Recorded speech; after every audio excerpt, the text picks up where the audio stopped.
Bună cățelușii mei, astăzi o să ne jucăm un Tycoon un pic și după să vă scrieți numele în comentarii și jocul pe care vreți să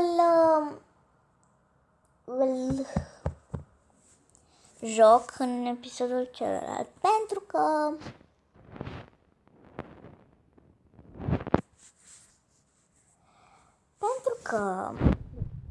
Pentru că în următorul episod o să dăm la roata norocului și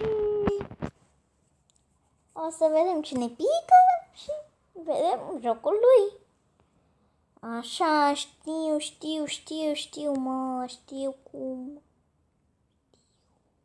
Lasă-mă în pace că știu.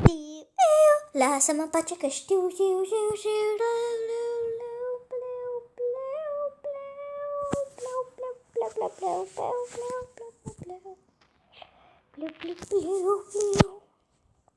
Bine că cam asta a fost episodul de azi. Bine, n-o să ne jucăm un Tycoon. O să mă joc.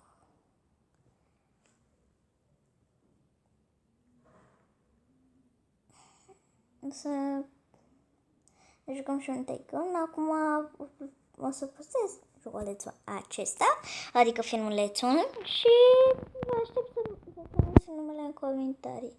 Pa, pa!